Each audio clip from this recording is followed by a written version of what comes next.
రాజ్యేన కిం కిం వా పుత్ర కళత్ర మిత్ర పశుభిర్దేహేన గేహేన కిం జ్ఞాతైతక్షణభంగురం సపతిరోత్యద్యం మనోదూరతః స్వాత్మార్థం గురువాక్యతో భజ భజ శ్రీపార్వతీ వల్లభం అంటారు శంకర భగవత్పాదులు.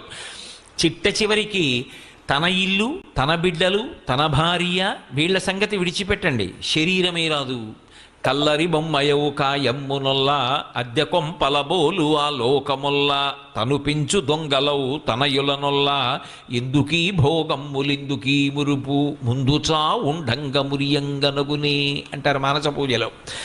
నిర్దాక్షిణ్యంగా తన శరీరమే అగ్నిహోత్రంలో సంస్కరింపబడి కాలిపోతుంటే జీవుడు లేచి చూసుకుని బాధపడతాడు. అప్పుడు ఏమైంది? తనూభవుడు అంటే శరీరము నుండి ఉద్భవించిన వాళ్ళు ఎవరున్నారో వాళ్ళు పంచుకుంటారు దాన్ని. తనతో పట్టుకెళ్ళినది ఏముంది? తాను చేసినటువంటి పాపపుణ్యములు ఏమున్నాయో అవి ఒక్కటే జోలె తగిల్చుకుని వెళ్ళిపోతాడు. నేను ఇవాళ ఈ శరీరంలో ఉన్నాను, మళ్ళీ ఇక శరీరంలోకి రాను అని రూఢంగా చెప్పడం అంత తేలికైన విషయం కాదు.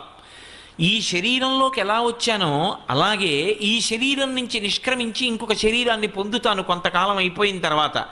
అప్పుడు ఆ శరీరానికి కూడా సుఖదుఖాలు ఉంటాయి. ఆ శరీరానికి ఆకలి ఉంటుంది, దాహం ఉంటుంది, ఎక్కడో గూడు కావాలని ఉంటుంది, భయం లేకుండా బ్రతకాలని ఉంటుంది. అలా బ్రతకాలి అనుకున్నప్పుడు అవన్నీ నేను పొందాలి అంటే భగవంతుడు చూసేది ఏది అంటే ఈ జన్మలో నువ్వేం చేశావు, అది పునర్జన్మకు కారణం. ఈ జన్మలో చేసింది వచ్చే జన్మకి కారణం కాదు అని సిద్ధాంతీకరించాననుకోండి, అసలు నేను ఈ జన్మలో జాగ్రత్తగా ఉండవలసిన అవసరం ఎక్కడి నుంచి ఉంటుంది? దీని కొరకు నేను ఏం చేసినా ఈశ్వరుడు పట్టించుకోడు, క్షమిస్తాడన్నాను అనుకోండి, అప్పుడు నాకు అసలు ధార్మికమైన జీవనమునందు అనురక్తి ఎందుకు కలుగుతుంది? అందుకే సనాతన ధర్మం మనకు ప్రాణం ఎక్కడున్నది అంటే పునర్జన్మ సిద్ధాంతంలో ఉంది. నువ్వు చేసినవేవో అవి నువ్వే అనుభవించాలి, అందులో పంచుకోవడానికి ఎవరు రారు. అది నీ శరీరము ఖేదపడుతున్నా, నువ్వు బాధపడుతున్నా అది పంచుకోవడానికి మాత్రం ఎవ్వరు ఉండరు, మళ్ళీ నువ్వే అనుభవించాలి. అన్నప్పుడు ఎంతకాలం ఉండిపోతావు ఈ శరీరంలో? ఉండవు. ఉంటే 80 ఏళ్ళు ఉంటావు, 90 ఏళ్ళు ఉంటావు, వదిలిపెట్టాలి. వదిలిపెట్టిన తర్వాత మరి జీవుడి గతి? అప్పుడు జీవుణ్ణి లెక్కలోకి తీసుకోవాలి. తీసుకుని వీడు బాగుండాలి. వీడు బాగుండాలంటే ఇక్కడ ఏదో చెయ్యాలి. మీరు నన్ను ప్రశ్న వేస్తారు, నాకు తెలుసు. అందరికీ అన్నీ చేయడానికి డబ్బు ఉంటుందా అండి? అందరూ ఇలా హరిహర క్షేత్రాలు కట్టగలరా? అందరూ ఇలా వేదికలు నిర్మాణం చేయగలరా అని అడగచ్చు. ఒక్కటి జ్ఞాపకం పెట్టుకోండి, అందరినీ దేవాలయాలే కట్టమని ఈశ్వరుడు ఎప్పుడూ చెప్పలేదు. ఏదో ఒక విభూతిని ఇవ్వకుండా మాత్రం ఈశ్వరుడు పంపడు. నీకు వాక్కు ఇచ్చాడా? నువ్వు పరమ సంతోషంగా భగవంతుణ్ణి కీర్తించు. నీకు 2 చేతులు ఇచ్చాడా? ఆనంద భాష్పాలు పడుతుండగా 2 చేతులు కైమోడ్చి నమస్కరించు. నీకు శక్తినిచ్చాడా? ఒక వృద్ధుడి చెయ్యి పట్టుకొని దారి దాటించు.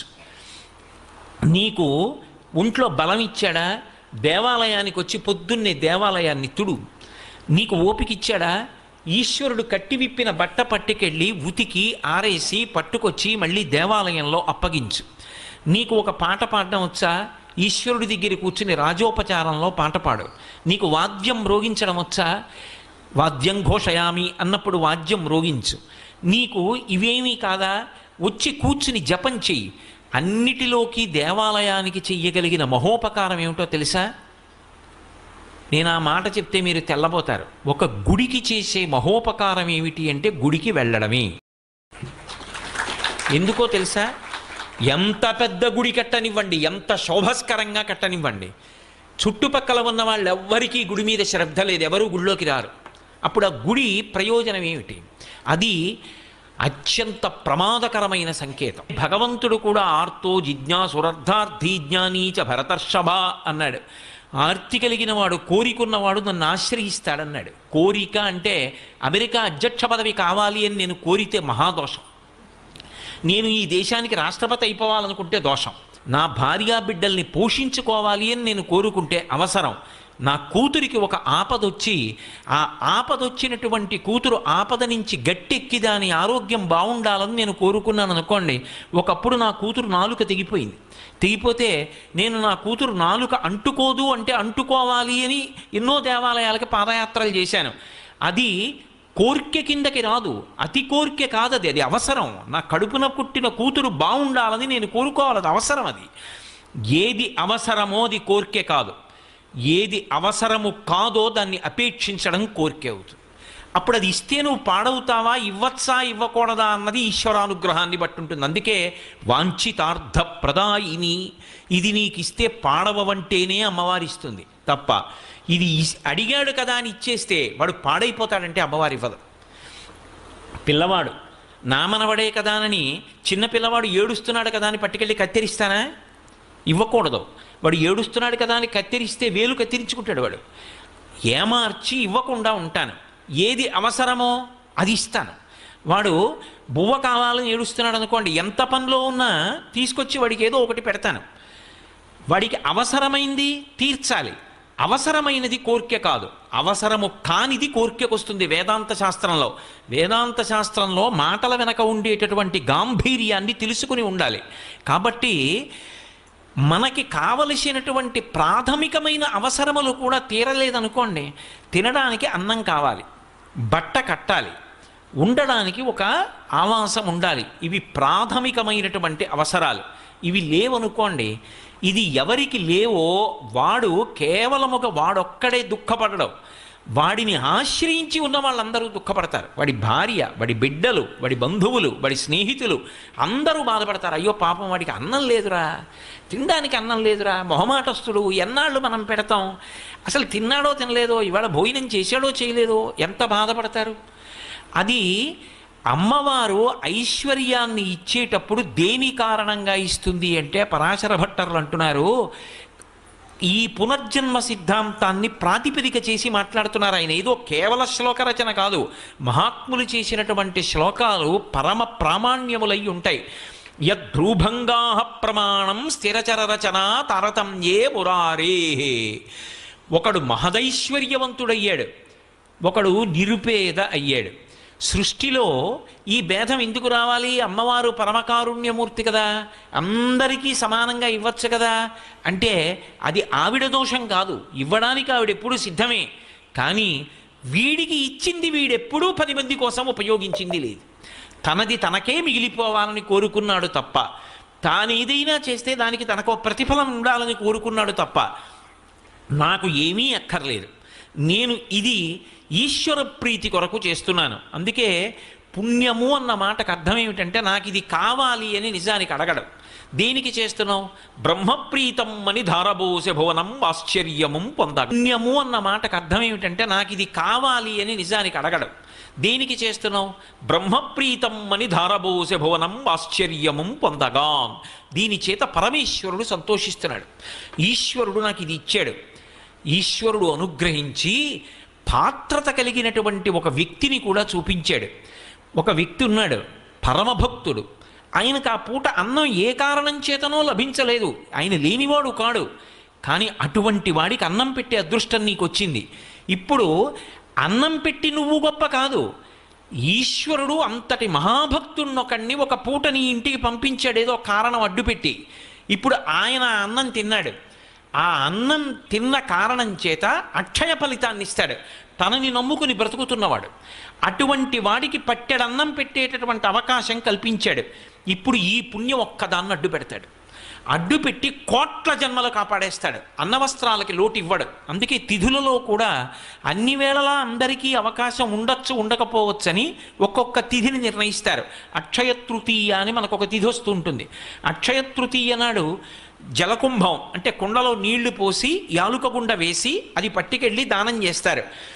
ఎవరైనా చల్లటి నీళ్లు తాగి తృప్తి పొందాడనుకోండి, ఆ తరువాతి కాలంలో వాడు ఏ శరీరంలో ఉండనివ్వండి నీటికి బాధ రాదు. అలక్ష్మి పట్టుకోదు. జ్యేష్ఠాదేవి అంటారు, లక్ష్మీదేవి కన్నా ముందు పుట్టింది ఆవిడ. ఆవిడ పట్టుకుందనుకోండి దుఃఖం అనుభవిస్తాడు. ఆ దుఃఖం అనుభవించవలసిన కారణం తొలగిపోతుంది. అందుకే ఒకడు మహదైశ్వర్యవంతుడయ్యాడు, ఒకడు అవలేకపోయాడు అంటే దేన్ని ప్రాతిపదిక చేస్తుంది ఆవిడ అంటే గత శరీరంలో వాడు ఏం చేశాడన్నదాన్ని ప్రమాణంగా తీసుకుంటుంది. ప్రమాణం స్థిరచర రచన తారతమ్యే పురారే వేదాంతా తత్వచింతాం మురభిదురసి యత్ పాదచిహ్నైత్తరంతి భోగోపోద్ఘాతకైళీచులిఖిత భగవత్వైశ్వరూప్యానుభావ సనశ్రీ అస్పృణీతాం అమృతలహరిధీలంఘనీయై అపాంగై. అమ్మా, నీ ఆ కడగంటి చూపు ఉన్నదే, ఆ చూపు కోసం సమస్త లోకములలో ఉన్నటువంటి జీవులు నీ వంక తిరిగి నమస్కారం చేసి చూస్తూ ఉంటారు. అందుకే ఇందిరా లోకమాత అని అమరకోశం లక్ష్మీదేవిని ఉద్దేశించి కేవలము తన కనుబొమ కదలిక చేత అంతటి ఐశ్వర్యాన్ని ఇవ్వగలిగినటువంటి తల్లి. అటువంటి తల్లి అనుగ్రహం కలగలేదనుకోండి, జీవితంలో బాధపడడంతో సరిపోదు, అది నిందకు కారణమవుతుంది. నేను అన్న మాట మీరు జాగ్రత్తగా పట్టుకోవాలి. లక్ష్మీ కటాక్షం అంటే కేవలం డబ్బు వచ్చి పడిపోవడం ఒక్కటే అని అనుకోకూడదు. లక్ష్మీ కటాక్షమునందు అంతర్లీనంగా ప్రతిపాదింపబడిన విషయం, ఏ కాలమునందు ఏది కలగాలో దేశకాలముల యందు అది కలగకపోతే ఆ వ్యక్తి నిందకి పాత్రుడవుతాడు. తల్లిదండ్రులు కష్టపడి పిల్లవాడిని పెంచి పెద్ద చేసి విద్యాభ్యాసం చేయించారు, వాడు అక్కడికి రాలేదు, వాడొక్క 4 రూపాయలు సంపాదించలేదు, వాడు ఎంత చదువుకోనివ్వండి, ఒక్క రూపాయి కాసు సంపాదించకుండా తిరుగుతున్నాడు అనుకోండి, అమ్మ తిట్టదు. అమ్మ తిట్టినా తాటాకు మంట, అమ్మకి కోపం ఉండదు అసలు. అమ్మ నోటి వెంట ఎప్పుడైనా ఒక నిందావాక్యం వచ్చింది అంటే ఆశీపురస్సరంగా వస్తుంది తప్ప అసలు అమ్మ బిడ్డడు పాడవ్వాలని తిట్టడం అన్న మాట లోకంలో ఉండదు. అటువంటి తల్లిట బాధపడి నింద చేస్తుంది. ఇప్పుడు నింద చేస్తుంది అంటే, వీణ్ణి నేను ఎందుకు కన్నానంటే రెక్కలు అలిసిపోయినప్పుడు ఆయనకి ఆసరా అవుతాడు అని కన్నాను. అందుకే కొడుకు ఎవరు అంటే శాస్త్రం కొన్ని మాటలు చెప్పింది. ఏ కొడుకు తండ్రి ఒక చూరు కింద ఉన్నప్పుడు కొడుకుతో కలిసి ఉన్నప్పుడు ఆ కొడుకు తిరుగుతుంటే తండ్రి ఆనందపడిపోతాడో, ఆ చూపు చాలు వాడు తిరుగుతున్నాడు అని ఆనందపడిపోవాలి. తండ్రి పడుకుంటున్నాడు, కొడుకు వచ్చి ఒక్కసారి కాళ్ళొత్తి వెళ్ళాలి తండ్రి గారికి. తండ్రి శంకరుడు, శివాలయంలో కాదు శివుడు ఉండేది. నమశంకరాయచ వేదం చెప్పింది. శంకరుడు ఎక్కడ తిరుగుతాడు అంటే తండ్రి రూపంలో తిరుగుతాడు. తండ్రి ఆర్తి ఎప్పుడూ శుభాలు చెయ్యాలని ఉంటుంది. నేను పాడైనా పర్వాలేదు, నా కొడుకు సంతోషంగా ఉండాలి అని తండ్రి ఆలోచిస్తాడు.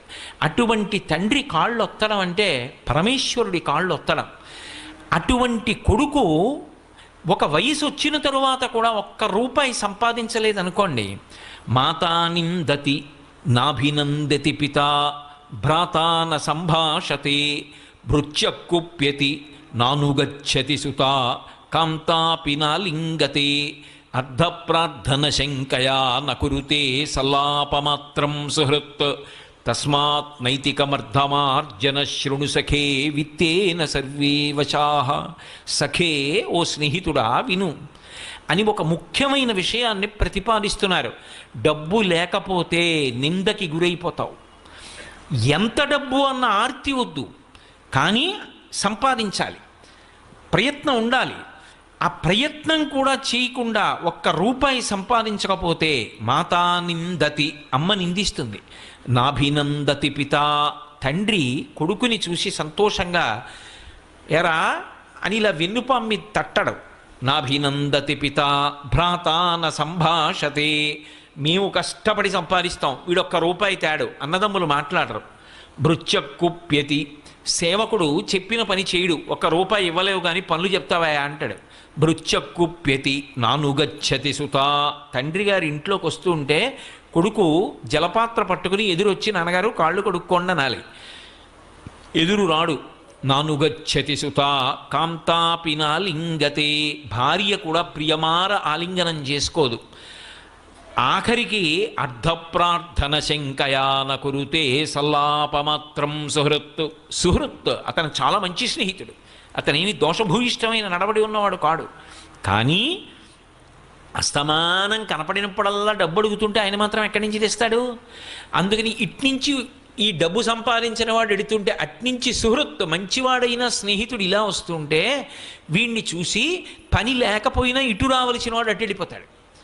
నకురుతే సల్లాపమాత్రం, ఏమాయి బాగున్నావా అని ఇలా చెయ్యి కూడా ఎత్తడం.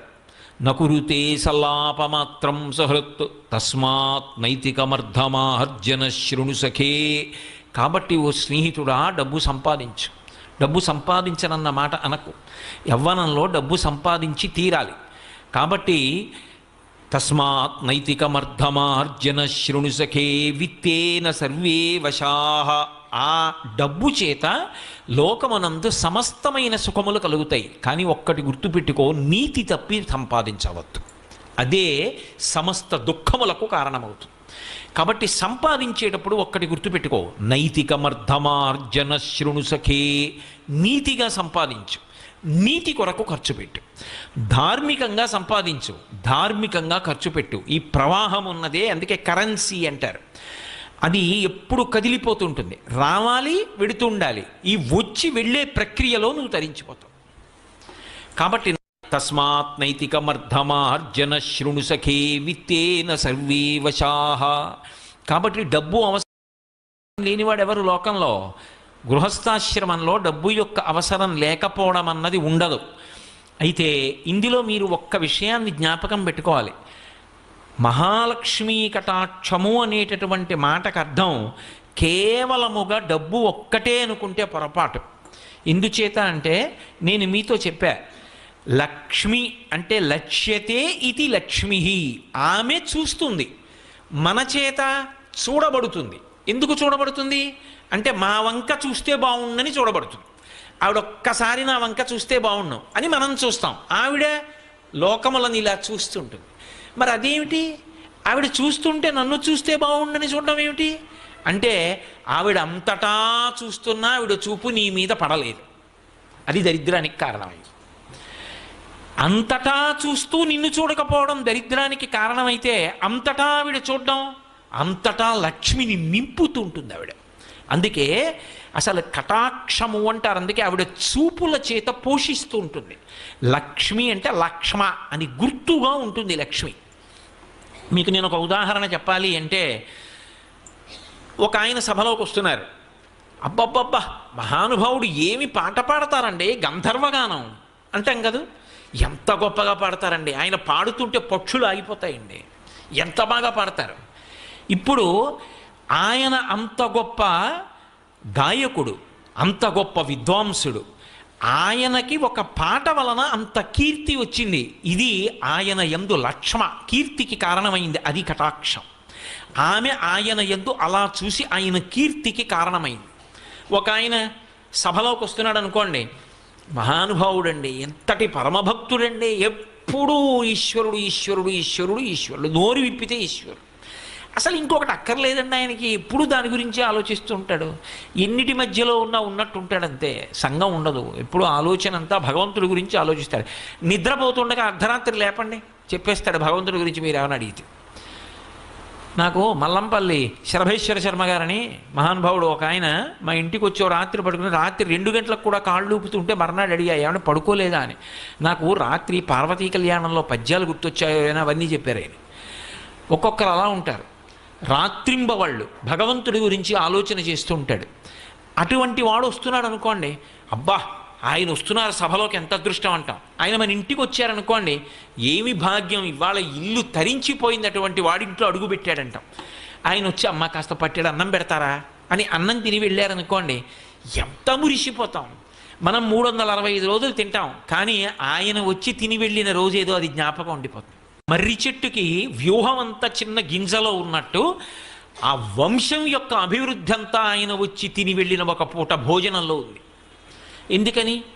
అంతటి భగవద్భక్తుడు ఆయన. భక్తి ఆయన లక్ష్మి, ఆయన లక్ష్మీ కటాక్షం ఆయన భక్తి. ఈ భూమి ఉందనుకోండి, ఈ భూమికి లక్ష్మి ఓర్పు. ఈ భూమికి ఓర్పు లేదనుకోండి, మనందరం చెయ్యకూడదు ఎన్నో చేస్తూ ఉంటాం, అయినా భరిస్తోంది ఆ తల్లి. ఆ భరించగలగడం భూమికి లక్ష్మి. ఒక్కొక్క దాని యందు ఒక్కొక్క తేజస్సు.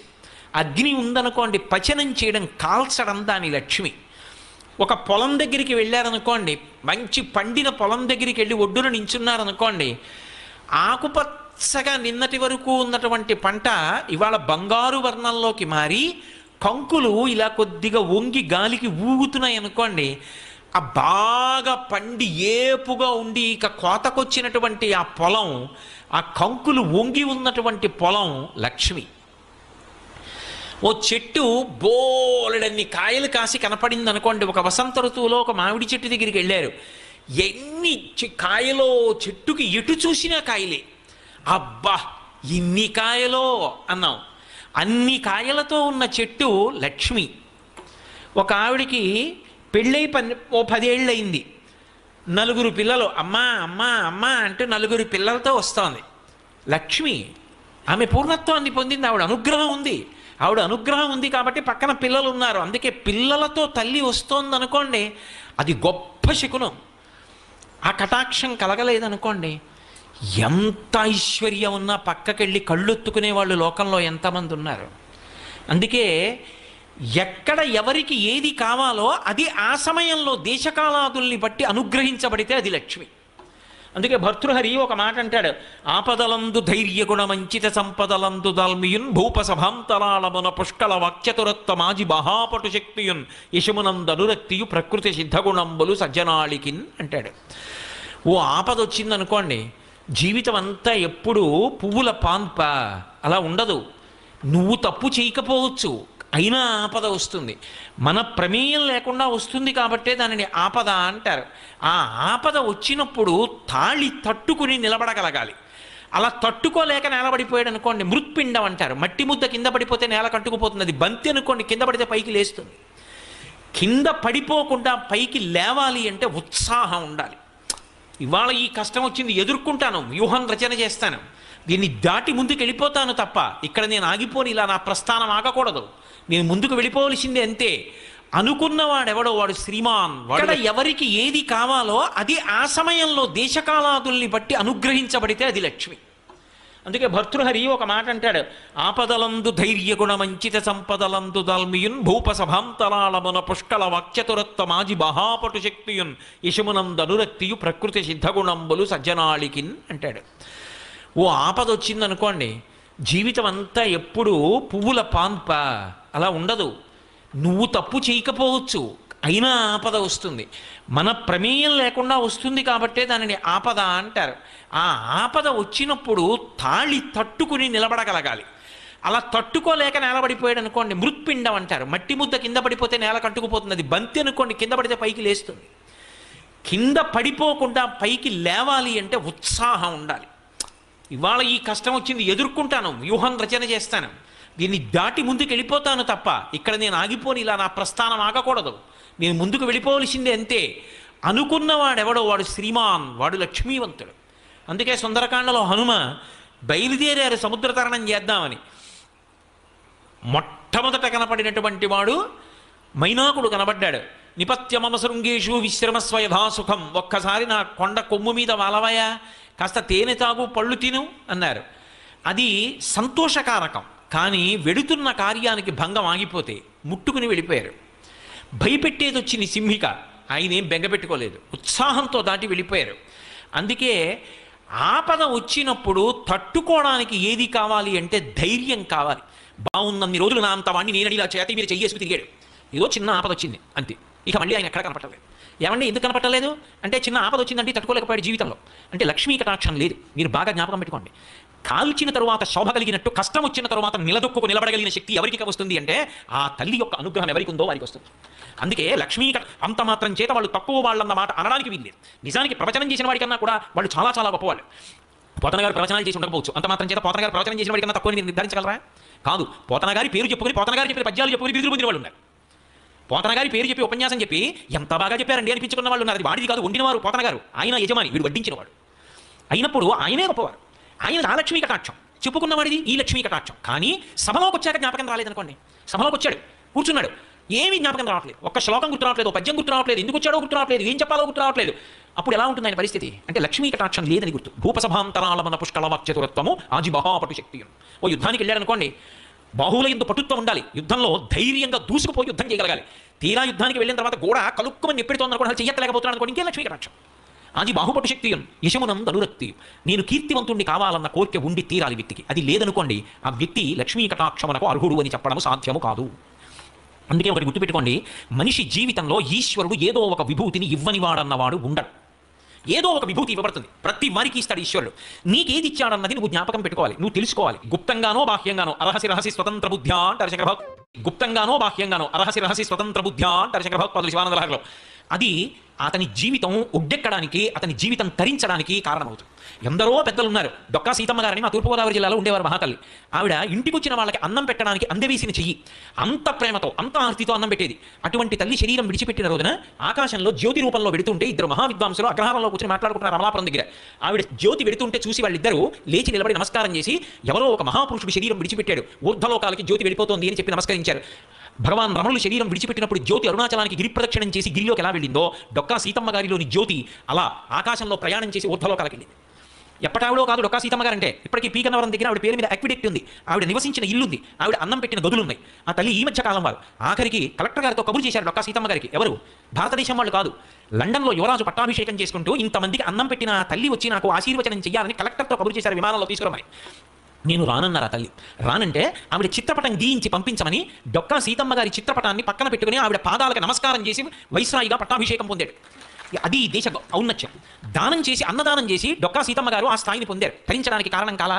ఒక గృహస్థుగా ఆఖరికి అమ్మ అన్నం తినేసి వచ్చామమ్మా, కడుపు నిండుగా ఉంది తల్లి, ఒక్కసారి మిమ్మల్ని చూడడానికి వచ్చామంటే ఆవిడ ఏం చేసేవారు తెలుసా? చెయ్యి చాపరా అని వచ్చిన వాళ్ళందరికీ కాస్త చింతకాయ పచ్చడి వేసి నాకమని మంచి నీళ్ళు ఇచ్చేవారు. ఆవిడ చేతితో చేసిన చింతకాయ పచ్చడి రుచిగా ఉండేది, తప్ప పెట్టకుండా పంపించేవారు కాదు. ఇంటికి వస్తే ఏదో ఒకటి పెట్టి పంపించారు. ఆవిడ ఆర్తి చివరికి ఏమైందంటే ఐశ్వర్యం అంతా అయిపోయింది, ఏమీ లేదు. భర్తగారు బాధపడ్డాడు. ఎందుకు బాధపడతారు? మనం చేసేది మంచి పని, పరమేశ్వరుడు చేయిస్తారన్నారు. పొలం దున్నుతుంటే బిందెలు దొరికాయి, బిందెల్లో బంగారపు కణికలు దొరికి ఆవిడ చేసిన అన్నదానం కొనసాగింది. ఈశ్వరుడు కాపాడలా? కాబట్టి విభూతి ఇవ్వబడని వాడు లోకంలో ఉండడు, నువ్వు గుర్తించాలంతే. దాన్ని పీక నొక్కేస్తే ఈశ్వరుడు ఏం చేస్తాడు? ఇచ్చాడు, దాన్ని నేను తెలుసుకోను, దానితో నాకు సంబంధం లేదు, నాకు దాచుకోవడం ఒక్కటే నాకు కావాలి, నాకు తరించే మార్గం అక్కర్లేదంటే ఆయన ఏం చేస్తాడు? మనలో నిజంగా అనుకుంటే ప్రతిరోజు వచ్చి గుడి తుడుద్దాం అంటే తుడవడం కష్టమైన వాళ్ళం ఎంతమంది ఉంటాం? వారానికి ఒక్కసారి గుళ్ళో బట్టలు తీసుకెళ్ళి ఉతికి ఆరేసి పట్టుకొచ్చి ఇస్తామంటే కష్టమైపోయిన వాళ్ళం ఎంతమంది ఉంటాం? అది కష్టమా? లేకపోతే ప్రతిరోజు కనీసం వారానికి నేను ఒక్క చిన్న పద్యం నేర్చుకుంటాను అంటే వారానికి ఒక్క పద్యం నేర్చుకోవడం అంత కష్టమా? వారానికి ఒక్క పాదం నేర్చుకుంటాను, పోతన గారి పద్యాల్లో ఒక్క పాదం నేర్చుకుంటాను వారానికి, చిత్తశుద్ధితో ప్రయత్నిస్తే అంత కష్టమా? 108 తక్కువ కాకుండా గాయత్రి విడిచిపెట్టకుండా చేస్తాను, కష్టమా? బొట్టు పెట్టుకోవడం మానను, అంత కష్టమా? కానీ అని వదిలేసిన వాడికి అన్ని వదిలేయచ్చు. ఇది పట్టుకుంటానన్నవాడు ఏది పట్టుకున్నా తరిస్తాడు. పట్టుకోవడానికి ఆవిడ ఏదో ఒకటి ఇస్తుంది, ఇవ్వకుండా మాత్రం ఉండదు. కాబట్టి అలా పట్టుకుని తరించిపోతాడు. అది లక్ష్మీ కటాక్షం. అందుకే మీరు బాగా గమనిస్తే లక్ష్మి ఎక్కడ ఉంటుంది అంటే అసలు ఆవిడ ఉండని ప్రదేశం ఉండదు, ఆవిడ ఎప్పుడూ అంతటా చూస్తూనే ఉంటుంది. దృశాద్రాఘీయస్యాదర దళిత నీలోత్పల రుచ దవీయంసం దీనం స్నపయ కృపయా మమపి శివే అంటారు శంకరభగవత్పాదులు. అటువంటి తల్లి యొక్క చూపు పడలేదనుకోండి సారహీనమైపోతుందంటే దేశం. ఆ తల్లి అనుగ్రహాన్ని కోల్పోయారనుకోండి జాతి జాతి నిర్వీర్యమైపోతుంది. లక్ష్మీ కటాక్షం లోపించింది అని గుర్తు ఏమిటంటే ఒకరికి డబ్బు లేకపోవడం కాదు. మీరు బాగా ఈ విషయాన్ని దృష్టిలో పెట్టుకోవాలి. ఒక వ్యక్తి సమస్యగా అయితే వ్యక్తికి ఒకరికే దరిద్రం. అసలు దేశమే లక్ష్మీ కటాక్షాన్ని కోల్పోయిందనుకోండి, ఆ భక్తి పోయిందనుకోండి, పోయిన నాడు ఆవిడ అనుగ్రహం పోతే మొట్టమొదట నశించిపోయేదేదో తెలుసా? ఉత్సాహం నశించిపోతుంది, జడత్వం వస్తుంది. అందుకే జడత్వాన్ని ఎవరు తీసేస్తారు అంటే మళ్ళీ అమ్మవారే తీస్తారు. మీరు లోకంలో జడత్వాన్ని తీయగలిగిన వాళ్ళు ఇద్దరిని చెప్తారు, ఒకటి అమ్మవారు, రెండు స్వామి హనుమ. అందుకే మీరు చూడండి, బుద్ధిర్ యశో బలం ధైర్యం నిర్భయత్వమరోగత అజాడ్యం వక్పటుత్వంచ హనుమత్ స్మరణాద్ లభేత్. హనుమని స్మరించినంత మాత్రం చేత అజాడ్యం. అమ్మవారి పాదాలు పట్టుకుంటే అవిద్యానామంతస్తిమిరమిహిరోద్వీపనగరి జడానాం చైతన్యస్తవకర్మకరంద స్తుతిశరీ దరిద్రాణం చింతామణి గుణనికా జన్మజలధౌ నిమగ్నానాం దంష్ట్రా మురవిపు వరాహస్య భవతి. జడత్వం అంటే ఏమిటో తెలుసా? అన్నీ వింటాడు, ప్రతిస్పందన ఉండదు. వింటాడు, గంటలు గంటలు వింటాడు, రోజులు రోజులు వింటాడు, తాను విని చేసినది అన్నది ఏది ఉండదు. శృణ్వంతప, ఆ వినడం మీద అనులెక్తుంది, అంతవరకు మంచిది అనుకోవాలి తప్ప ప్రతిస్పందించి చేసింది ఉండదు. మీరు చెప్పండి ఊ అండవు ఓ అండవు, నేను చేస్తానడు చెయ్యనండవు, రేపటి నుంచి ఒక్కటి గుడికి ఎదురుగుండా ఉన్నావురా, ఒక్కసారి అలా వెళ్ళి ప్రదక్షిణం చేసిరారా అంటాడు. లేవడం, వెళ్ళడు, గుళ్ళోకి వెళ్ళడు, ప్రదక్షిణం చేయడు, నమస్కారం చేయడు. జడత్వం అంటే అలసత్వం.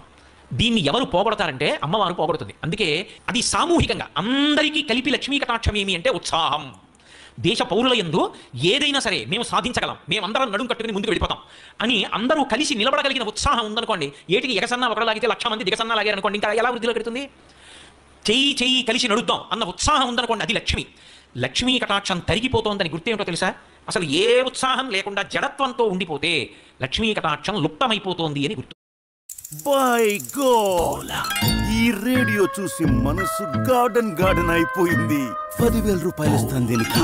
క్యూఆర్ కోడ్ స్కాన్ చేయి, డబ్బు వెంటనే నీ అకౌంట్ లో. అంతా అయిపోయిన తర్వాత నమ్ముతావా? ఎన్నిసార్లు నచ్చ చెప్పాను? యూపీఐ అంటుంది, క్యూఆర్ కోడ్ పేమెంట్ చేసేందుకే ఉంటుంది, రిసీవ్ చేసుకునేందుకు కాదని.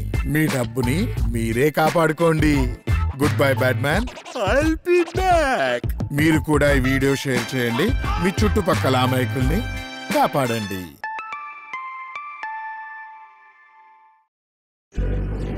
they'll never feel the power of 1,000 horses. Or an organ-crushing 5Gs. They'll never bend corners and minds. The fastest team in F1 will never even step foot in a car. But the F1 broadcast team will always rely on the power of Lenovo servers and workstations to bring the roar of the race into your living room. Now that's smarter.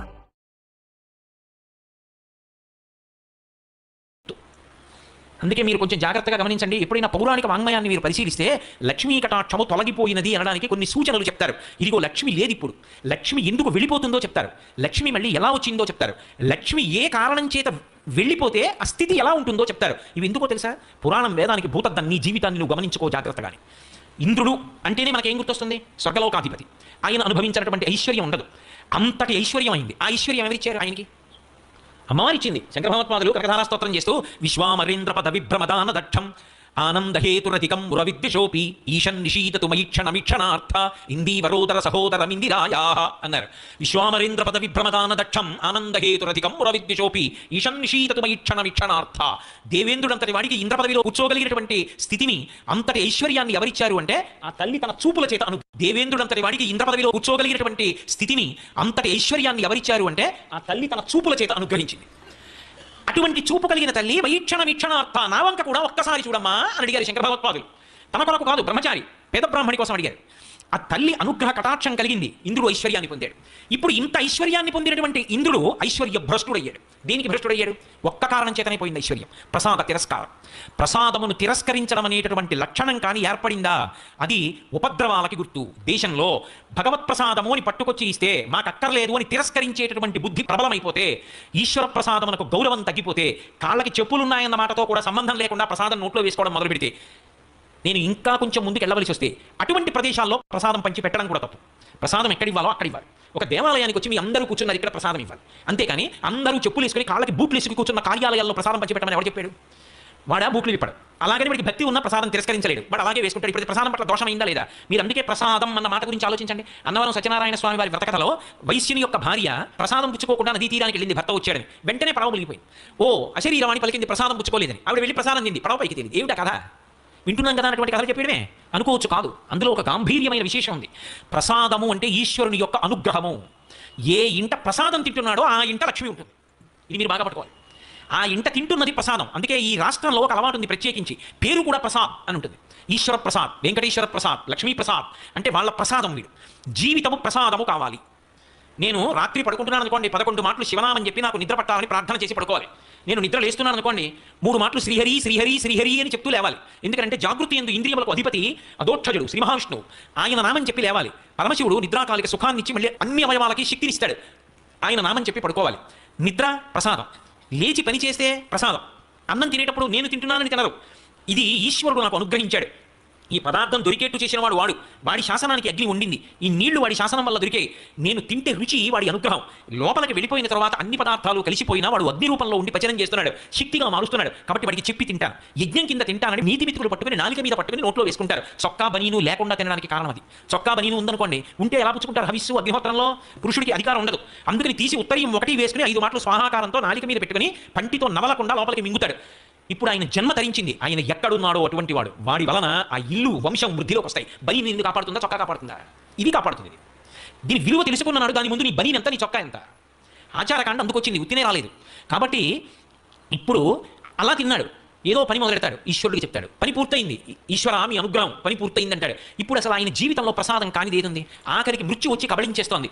ఈశ్వర మీ అనుగ్రహంతో ఇన్నేళ్లు శరీరంలో ఉన్నా, కొడుకుల్ని చూశా, కోడళ్ళని చూశా, కూతుళ్ళు, అల్లుళ్ళు, మనవలు, ముని మనవలు చూశా, మీ అనుగ్రహంతో ఏదో బ్రతికున్న నాళ్ళు మీ గురించి చెప్పుకున్నా, ఇది వదిలిపెట్టేస్తున్నాను, ఈ తోలుతిత్తి మీ పాదపంజరంలోకి వచ్చేస్తున్నాను, ఎక్కువ ఆయాసం లేకుండా విడిపించేయండి అని నమస్కరించి దీన్ని కూడా ప్రసాదంగా వదిలిపెట్టేస్తాడు. ఇప్పుడు అసలు జీవితమే ప్రసాదం. ఇప్పుడు ఆ ప్రసాద బుద్ధితో అనుభవించినంత కాలం ఈశ్వరుడి అనుగ్రహం ఉంటుంది. ప్రసాద బుద్ధి పోయింది, ఇదంతా నాదే, తొలగిపోతున్నాడు. నీదేగా, ఏది సంపాదించి చూస్తాను, ఏది నిలబెట్టుకో, ఏది ఈ గుణములను సంతరించుకో, కీర్తి సంపాదించుకో చూస్తాను అంటుంది ఆవిడ.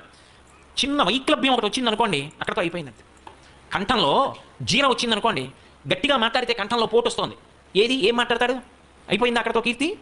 బతికున్నంత కాలం ప్రతిరోజు వాక్సుమములను సమర్పించాడు. దేనివల్ల? ఇది ఆవిడ ప్రసాదం అని చెప్పుకున్నాడు. ఆవిడ అనుగ్రహం నా చేత చేయించిందని చేశాడు. ఆఖరి ఊపిరి వరకు ఆవిడ చేయిస్తూనే ఉంటాడు. పాత్రత దేని చేత? ప్రసాద బుద్ధి చేత. ఇది బాగా తెలుసుకోవాలి. ఇది మొదటి లక్ష్మీ కటాక్షం అని చెప్తుంది శాస్త్రం. అసలు ఈ బుద్ధి నిలబడితే వాడికి లక్ష్మీ కటాక్షం ఉన్నది అని గుర్తు. అందుకే కళ్యాణి పథకాదీయం లౌకికీ ప్రతిభాతిమా ఏతి జీవంతిమానందో నలం వర్ష చతాదపి అంది సీతమ్మ. ఇవాళ పూజ చేయండి, రేపు పొద్దున మీ ఇంట్లోకి లక్ష్మీ ఎడికి వచ్చేస్తుందంటే అంతకన్నా అబద్ధం ఇంకోట్లేదు. అది కాదు లక్ష్మీ కటాక్షం అంటే. నీకు లక్ష్మీ కటాక్షానికి కారణాన్ని నువ్వు తెలుసుకోవాలి. ఆ కారణం తెలుసుకుని రమించి నువ్వు పూజ చేయాలి. ఆ బుద్ధితో నిలబడాలి. అది ప్రసాదం అవుతుంది. అందుకే చూడండి, ఇప్పుడు పాత్రత అంటే అసలు వీడికి ఇది ఇవ్వవచ్చు, ఆవిడ దేని చేత చూస్తుంది అంటే వీడి బుద్ధి ఎటువంటిది. ఆ ప్రసాద బుద్ధి ఉంది, ఆవిడ అనుగ్రహిస్తుంది. అందుకే మీరు కొంచెం జాగ్రత్తగా గమనిస్తే అసలు లక్ష్మి అనేటప్పటికీ మొత్తం అందరం కూడా ఖచ్చితంగా పూజ చేసే రోజు ఏది అంటే శ్రావణ మాసంలో వచ్చేటటువంటి పౌర్ణమి ముందు శుక్రవారం వరలక్ష్మీ వ్రతం. ఆ రోజు తిథితో సంబంధం లేదు, వారంతో సంబంధం. ఏ తిథి ఉంది, ద్వాదశి ఉందా, త్రయోదశి ఉందా, చతుర్దశి ఉందా, లేకపోతే ఏకాదశి ఉందా, పంచముందా, సప్తముందాతో సంబంధం లేదు. చివరికి వచ్చేస్తుంటుంది శుక్లపక్షం. పౌర్ణమి ముందు శుక్రవారం ఏమొస్తుందో ఆ శుక్రవారం నాడు వరలక్ష్మీ వ్రతం చేస్తారు. వరలక్ష్మీ వ్రతం చేయడానికి అసలు ఈ వ్రతం ఉన్నది అని మొట్టమొదటి లక్ష్మీదేవి ఎవరికి చెప్పింది? చారుమతికి చెప్పింది. తెల్లవారు లేస్తే మనం కథ చదువుతాం. చారుమతి ఆ మాట